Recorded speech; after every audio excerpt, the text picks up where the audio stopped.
Hi friends. ఈసారి ఎస్ఆర్‌హెచ్‌లో fourth foreign player ఎవరనుకుంటున్నారు? దాని గురించి డీటెయిల్‌గా అయితే డిస్కస్ చేద్దాం ఈ వీడియోలో. దానికంటే ముందు ప్లీజ్ ఫ్రెండ్స్ మన వీడియోని లైక్ చేయండి, షేర్ చేయండి, అలాగే మన ఛానెల్‌ని సబ్స్క్రైబ్ చేయండి. ఓకే. ఇక వీడియోలోకి వెళ్ళిపోదాం. ఎస్ఆర్‌హెచ్ టీమ్‌లో 8 ఫారెన్ స్లాట్స్ అయితే ఫిల్ అయిపోయాయి.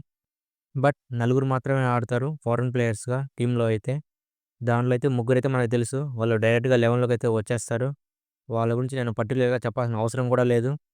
వాళ్ళలో మెయిన్‌గా అయితే Heinrich Klaasen and Travis Head and అలాగే మన కెప్టెన్ వీళ్ళైతే డైరెక్ట్‌గా 11లోకి అయితే వచ్చేస్తారు. అంటే 3 ఫారెన్ స్లాట్స్ అయితే ఫిల్ అయిపోయాయి.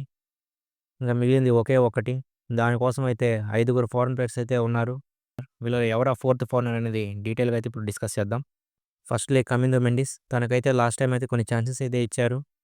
తను కూడా డీసెంట్‌గా పెర్ఫార్మ్ చేశాడు. అలాగే తను అద్భుతమైన క్యాచ్ కూడా తీసుకున్నాడు లాస్ట్ ఐపీఎల్‌లో. దానికి catch of the tournament award కూడా వచ్చింది. బట్ ఈసారి మటుకు తనకి ఛాన్స్ రావడం అయితే కొంచెం కష్టమే అని చెప్పొచ్చు 11లో. అండ్ నెక్స్ట్ వచ్చేసి జాక్ ఎడ్వర్డ్స్. తనకైతే ఈసారి ఛాన్స్ రావడం అయితే కష్టమనే చెప్పొచ్చు. తను కూడా మీడియం పేస్ ఆల్‌రౌండర్. తన రీసెంట్ పెర్ఫార్మెన్స్ చూసుకున్నట్టయితే బీబీఎల్‌లో తను బ్యాట్‌తో అయితే డీసెంట్‌గా అయితే రన్ స్కోర్ చేశాడు. అండ్ బౌలింగ్‌లో అయితే తనే సెకండ్ హైయెస్ట్ వికెట్ టేకర్ బీబీఎల్‌లో అయితే. ఈసారి అయితే తను బ్యాకప్ అనే చెప్పొచ్చు. ఎందుకంటే ఇప్పటికే చాలామంది ఉన్నారు మీడియం పేస్ ఆల్‌రౌండర్స్ టీమ్‌లో అయితే. నితీష్ కుమార్ రెడ్డి ఉన్నాడు. Brydon cots.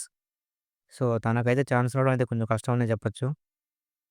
తను మోస్ట్‌లీ బ్యాకప్పే అవుతాడు ఈసారైతే.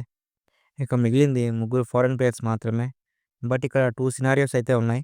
వాటి గురించి అయితే డీటెయిల్‌గా డిస్కస్ చేద్దాం.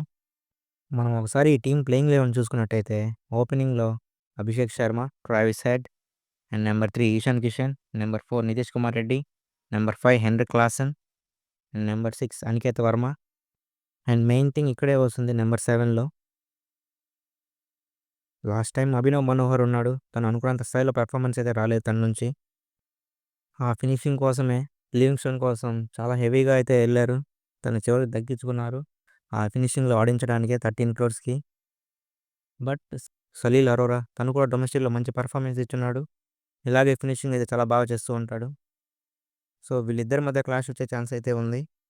ఒకవేళ ఈ ప్లేస్‌లో సలీల్ అరోరాతో వెళ్తే ఇక్కడ వేరే ఫారినర్ వస్తారు.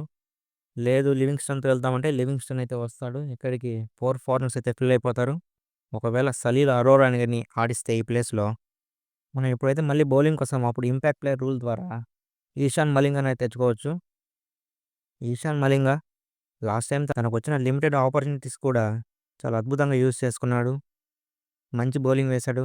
11 ఆర్ 12 వికెట్స్ కూడా తీశాడు. తను జస్ట్ 7 మ్యాచెస్‌లోనే. తను కూడా ఇంపాక్ట్ ప్లేయర్ రూపంలో వచ్చే ఛాన్స్ అయితే ఉంది. లేదు ఒకవేళ ఎర్లీగా వికెట్స్ పడిపోతే ఇప్పుడు లివింగ్‌స్టన్ ఏమన్నా దింపొచ్చు. సో, మనమైతే చెప్పలేం. బట్ మోస్ట్‌లీ వాళ్ళు లివింగ్‌స్టన్ వైపే ఎళ్ళొచ్చు.